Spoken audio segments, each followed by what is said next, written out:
Once upon a time, in the old days of yore, men and women alike slayed the most ferocious of mythical beasts. But none were more alluring, more dangerous, more terrifying than the greatest beast of them all. The fire-breathing, talon-wielding, tail-swinging dragon.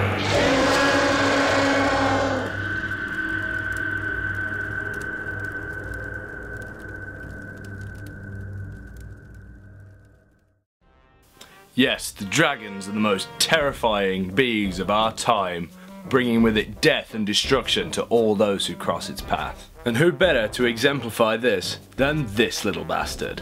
Spyro with his cute little grin. It's the kind of face that you'd let into your house to steal all your things. Spyro, the brainchild of Insomniac Games. The people who go on to make Ratchet & Clank and Resistance of all things. Not 100% kid-friendly, but hey, who gives a shit? They may not have made many games, but boy do I love them, and you should too. Spyro was my favourite game as a kid. As 3D platformers go, this was fantastic. And I know a lot of people will be saying, no, Crash Bandicoot was a way better platformer. And yes, you would be right to some extent. But Spyro had something that the Crash games never had back then. They had a full 3D environment with a storyline that'd hook you and drag you along for the ride. Oh, and did I mention you play as a fucking dragon? I did? Yeah? And sure, I mean the whole 3D world has been done before. Come on, it's all over the N64. That thing set the standard. But I'm talking about the true joy that I and I know many others felt when they cracked open the case of their first Spyro game and set on a quest to kick Nasty Nork's butt. So I'm going to be going through all the Spyro games from start to finish to emphasise my point. Sort of. So in the first game, I guess Spyro's just been born or some shit. I don't know. But there's these TV guys, and Nasty Nork who turns all dragons except for Spyro into statues. Wonderful. I don't know what's up with Spyro's voice in this game, but it sounds like he's being voiced by a snot-nosed little kid. Looks like I've got some things to do. But whatever. Spyro actually controls pretty satisfyingly on the ground. He walks like you expect. His run is really quite good apart from being able to see he's on an axis. But I'll let it slide. Plus when you walk ever so slightly he turns into a little horse.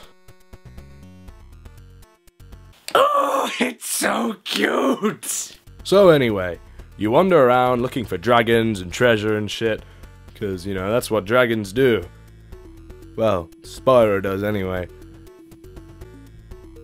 Every time you free a dragon, however, they have a little bit of help for you. Kinda breaks the fourth wall, but hey, at least they ain't one of these.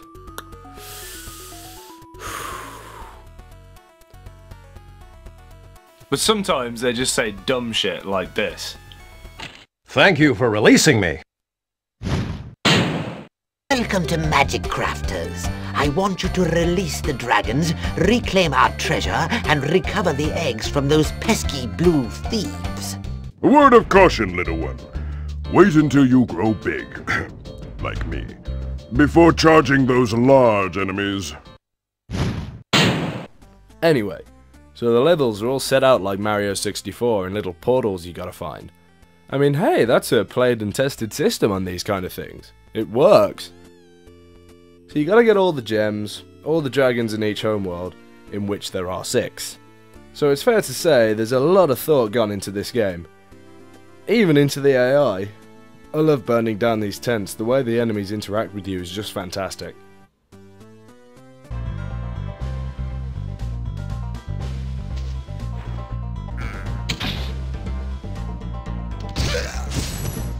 Priceless. So you make your way through all the homeworlds and kick Nasty Nork in his wimpy ass. Sorry I took so long. I kind of forgot about you. What about Ganasty Ganork? Nasty Nork? His toast. His toast. His toast. His toast. Yeah! Next we have Spyro 2, Gateway to Glimmer. Or Ripto's Revenge if you live in the States, I guess. America, fuck yeah! Coming again to save the motherfucking day! Following on from the first game, Spyro wants to go on vacation, because he's a lazy little shit.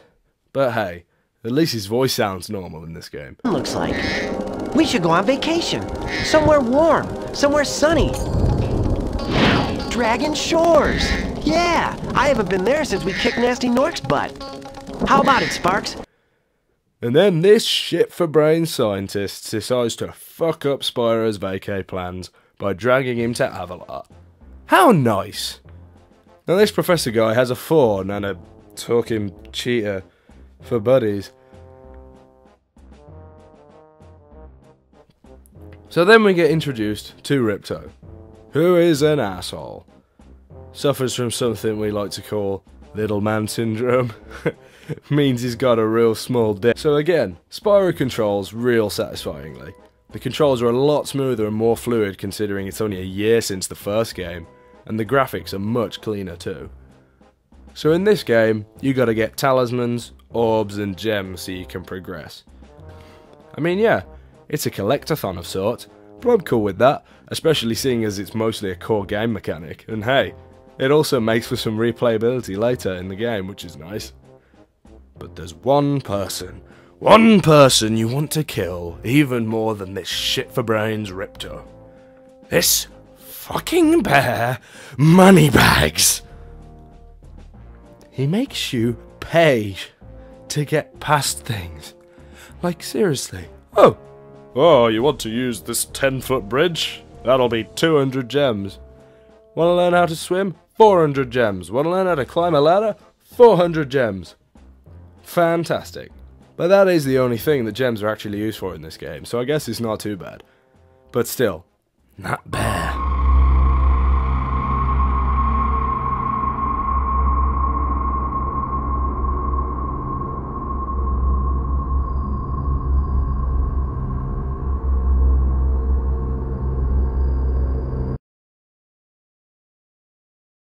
Oh, and to make things worse, he has a smart-ass British accent and jiggles a bag of gems all the time. Great! Okay, when you jump in the water, you can use the D-pad to move around the surface, use square to... Fucking smug piece of shit. So you beat Crash, you beat Gulp, then you kick the shit out of Ripto. Then Spyro can go vacay in Dragon Shores and be lazy as fuck till the next game. Awesome. So simple. Right, Game 3, Year of the Dragon. You know, this was the last game that Insomniac Games developed. Kinda sad to see their first series with their own IP to be taken over by someone else. Okay, so what we got here? We got some lazy-ass dragons with fucking eggs everywhere, and oh. We got some kind of bunny? And Rhinox? I guess I'm not supposed to like them, or her. Wait, oh. Ooh. You know what? I think I'm okay with her. So she steals all these eggs for Queen Blue Blob here. And Spyro and Hunter are the only two that aren't too fat to fit down these moleholes. So again, in this game, the controls are still really tight. Fluid movement, responsive stopping, and, as an added bonus, you keep all the abilities you learned in the last game, like climbing and swimming, etc. That's nice, Insomniac. You made it so that I didn't have to pay in-game money for shit I already know how to do. So kind of you. So again, we have our portal-based worlds, which are really cool theme-wise, ranging from ancient Rome to ninja-filled fireworks factories. This game is great. And it has an added feature which is really cool. We get some playable characters, a kangaroo, militarized flying pingu, a yeti and a space monkey. We also get to play some little mini missions as Sparks, which is pretty cool seeing as he kinda takes a backseat a lot. Something else that's in this game, which if you don't like you must be a communist or something, skateboarding. Hey, I'd buy it. So after 3 years of making Spyro games, Insomniac Games sold the rights to Universal, so that they could focus on their other projects like Ratchet and Clank. And this is where things got a little bit, shall we say, less focused. Enter the Dragonfly. I remember looking forward to this game, going out, buying it, only to be confronted with something I wasn't really expecting. So in this game, Ripto shows up in the Dragonlands. So he's not dead anymore. And neither's Gulp and Crush. So it looks like the second game is a waste of my fucking time. So in this game, Spyro has to collect all the dragonflies wandering around. Using bubble breath? What kind of breath weapon is that? I see it in here anyway. So in this game, Ripto is the main villain, but the Rhinox from the third game are the main enemy type. This is all a bit confusing. And with only one boss being Ripto, the game devolves into collecting all the dragonflies to reach him. I mean, I understood that in the first two games it was a main principle of the game, but having another collectathon to beat a villain I already beat seems a bit pointless. Plus the game environment seems too big. The art style a little bit too cartoonish for my like. And Spyro does this annoying ouch every time he bumps into something. Ouch! Ouch! Okay, next game. Spyro, A Hero's Tale. Yeah, nice work there, guys. Really had to scrape the ball for that, huh? So apparently Ripto's not the only one who's come back. Nasty Nork is also still alive. How? We shall never know. And he's planting dark gems, which are, as Ember puts it... Look at this dark gem. It's pulsating with evilness. It's pulsating with evilness. So again, in this game, the art style is very different. I mean, you can see that it's an improvement with graphics, but really it's not just that. It's everything about how Spyro moves that confuses me. He does a sort of scamper. And what is this, a dash? Another thing that comes up is that every 20 seconds in the very first level of the game, we've got, hey, that's a door. Hey, that's a jams. Hey, Pepper talked here. What the fuck has happened to Moneybags? I didn't like him before, but he's gone from a stiff upper lip British to a borderline racist Egyptian. Oh, but don't bother coming back here until you've got 500 gems, okay? 500 pounds. Wakaf andak. And what else? I'm a very lonely man. Sparks has a voice which is unsettling due to some of the things he says. Small dark holes. Not a problem for me, Spyro. I'll have that lock removed in no time. Yeah, I bet you will. Oh look, Hunter is a hunter. Seriously guys, you don't need to make things that obvious. Kids aren't that stupid. Okay, moving on. Shadow Legacy for the Nintendo DS. Let's just take a look, shall we?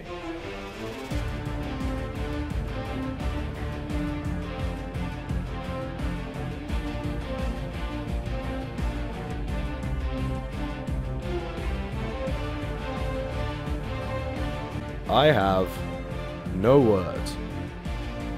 As far as asymmetric planes on DS games go, this could be worse. But it could be so much better. So as we have seen, after Insomniac Games left Spyro in the capable hands of Universal, things have been done very different, to a degree I'm just not comfortable with. But if you thought we were done, oh boy, you were in for a treat. That's right, merely a year after the reboot of the Spyro franchise on the Nintendo DS, we're graced with this. A second reboot, adequately named A New Beginning. So, on the starter, we're graced with this lovely long shot of an egg floating down a river. Boy, am I excited.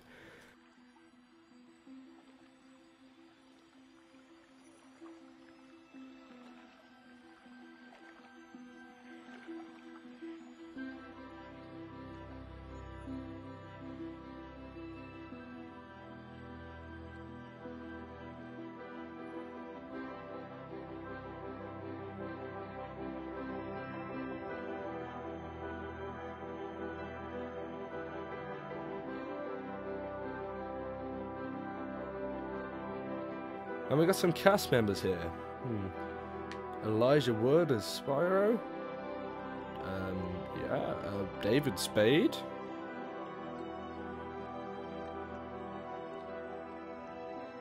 Gary Oldman? Eventually, the egg came to rest in a distant swamp. We got a bit of a mix here. We got Frodo, Commissioner Gordon, and Emperor Kuzco as our main cast. That's definitely not what I expected. So Spyro grows up with dragonflies in this game, and everyone makes fun of him for being a fat piece of shit. They all seem to think that he's a dragonfly, you see? How? How could anyone, any child, believe that these dragonflies thought he was one of them? We're left wondering, did they just think, oh, here's a big purple egg, he's washed up at our house and fucking spiky winged beasts popped out. Oh, this must be a bit bigger than the rest of us. So, the feeling from this game is that they try to make it into a hack and slash, because the whole thing is on a straight line path with no dashing but tail whacking. I have to admit, even though I do like a good hack and slash, I'd still pick something like Darksiders than this. And I love Spyro. Not to mention that the voice acting from this stellar cast is mind-bogglingly amateur. But it's too late. Too late. Too late for what? Then Spyro finds out he's a dragon. In this scene. I've had about enough of you! Sparks, look out! No!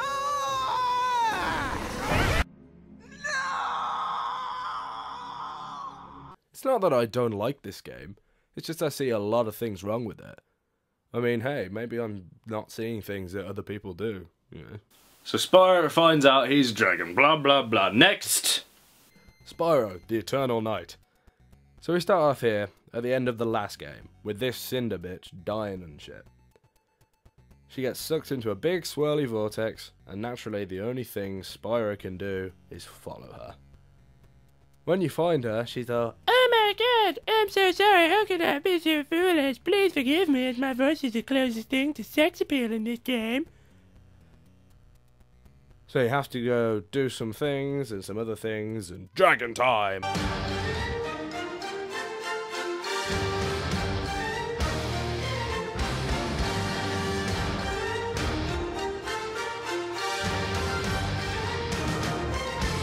I don't know about you, but this story is a little blasé. There doesn't seem to be much anything to enthrall you, apart from this obvious shipping. And again, I mean, it's a good game, I just find it a bit bland. For me to find. Cinder, I don't want you to go. Goodbye, Spyro. I credit Elijah for his acting skills, I really do, but his voice with Spyro just feels so out of place. And another thing, when did Sparks ever become Navi? I mean, look at him. He looks almost exactly the same. And he's got like a little tail sticking out. That's the only difference. So whatever, you do this, you do that, and boom, sorted. Okay. We're almost there. This is it. Spyro, Dawn of the Dragon. Now this game actually looks real nice graphics wise, a bit of a step up from the last two games, but again they seem driven to force the Spyro Cinder shipping down your throat. It's a hack and slash like the last two, except this time you can play as either Spyro or Cinder and swap around whenever you want. Oh, and Hunter's back. Why does he look like he's been brought up in the woods of the High Elves? And what happened to him being a cheetah? Since when did a cheetah look like a crossbreed between a lynx and a leopard? Whatever, I don't care.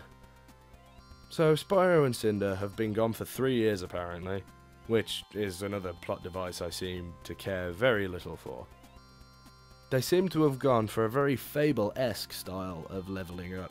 You get points, you put them on things, you get armor, it does things, you know, usual half RPG, half action adventure game. Yeah. Other than the flaws in its Spyro DNA, I actually quite like this one, even if it is slightly pretentious. It feels that with an update in graphics, they also bumped up the controls to feel a lot tighter. Or maybe that's just me. I can't, however, take Spyro seriously with that boy. Surely if he's older, and let's be honest, he looks much older for a start. So why doesn't he sound it? He just sounds depressed. Sorry Elijah, I love you. It's just not quite right for me. So there's been quite a variation of the games, and even some decent spin-offs, and wait, What's that?